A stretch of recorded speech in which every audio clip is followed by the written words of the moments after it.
Miss হবে না আপনার পছন্দের টিভি শো। দেখুন জি5 অ্যাপে একদম ফ্রি। কোথায় বলছো? কলকাতা 70। আচ্ছা, ওনার নাম? ওকে, থ্যাংক ইউ রোহন। হ্যাঁ ম্যাডাম, কিছু জানতে পারলেন? হ্যাঁ, 195/1 সাউথ রায় নগর, কলকাতা 70। আলোকপর্ণার অফিস কলিগ পূজা চ্যাটার্জি ওনার বাড়িতেই আছেন।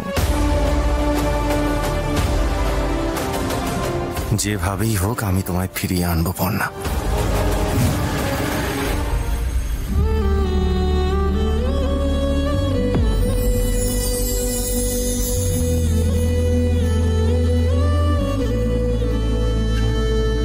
তোমার আজকে আর অফিসে গিয়ে কাজ নেই, কেমন? তুমি বরং এখানে রেস্ট নাও। আমি জানি পূজা, এভাবে দুম করে তোমার বাড়িতে চলে এসে আমি খুব বিপদে ফেলে দিলাম তোমায়। আমি না প্রথমে সুরবিধিকে ফোন করেছিলাম জানো, কিন্তু সুরবিধি তো আউট অফ স্টেশন, তাই তোমার কথা বললো, আমি চলে এলাম। It's okay Parna.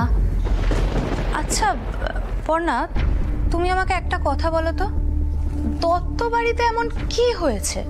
না মানে আমি যতদূর জানতাম যে দত্ত বাড়ির লোকজন তোমাকে খুব ভালোবাসতেন, আর ওনাদের সমস্ত বিপদে তুমিও ঝাঁপিয়ে পড়েছো। হ্যাঁ পূজা, ওই বাড়ির সবাই খুবই ভালো। মানে বাবার বন্ধুর বাড়িতে থাকতে গিয়ে ওই বাড়িটা সত্যি সত্যি আমার নিজের বাড়ি হয়ে গেছে। তাহলে এমন কি হলো যে তুমি ব্যাগপত্র নিয়ে, ইভেন তোমার যোগ্য দাদাকে নিয়ে এখানে চলে আসলে? বলছি ঈশা, তাহলে এখন কি করব? দেখো মমিতাদি, সৃজন কিন্তু ছেড়ে দেবার পাত্র নয়। ও যেমন করেই হোক না কেন পর্ণাকে ঠিক খুঁজে বার করবে, আর আমাদের সেটা থেকেই সৃজনকে আটকাতে হবে। সৃজন যেন কোনোভাবেই পর্ণাকে নিয়ে বাড়িতে ফিরতে না পারে, সেই ব্যবস্থাটা আমাদের পাকাপাকি করে ফেলতে হবে। আর পর্ণাকে খুঁজে বার করতে হবে যে ও ঠিক কোথায় গিয়ে উঠেছে। একদম ঠিক বলেছো ঈশা। আমি খোঁজ নিচ্ছি পর্ণা কোথায় আছে। আসলে পূজা, আমার না ওই বাড়িতে থাকতে একটু অসুবিধা হচ্ছে, আর তার কারণটা সৃজন। সৃজন? হ্যাঁ পূজা, সৃজন বিবাহিত। সৃজন বিবাহিত? এটা তুমি প্রথম থেকেই জানতে? জানতাম, কিন্তু জানার পরেও আমি ওর সাথে একটু বেশি জড়িয়ে যাচ্ছিলাম।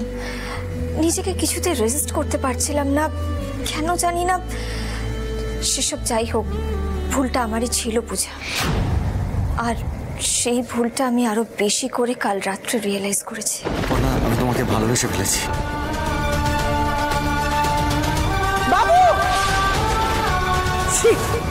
আর সেই জন্যই আমার ভাইকে একটা চিঠি লিখে আমি বাড়ি থেকে বেরিয়ে এসেছি।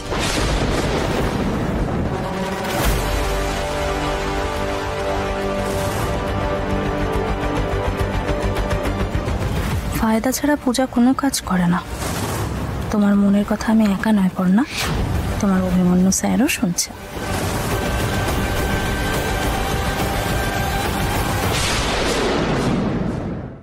জি5 ডাউনলোড করুন আর সব এপিসোড দেখুন একদম ফ্রি।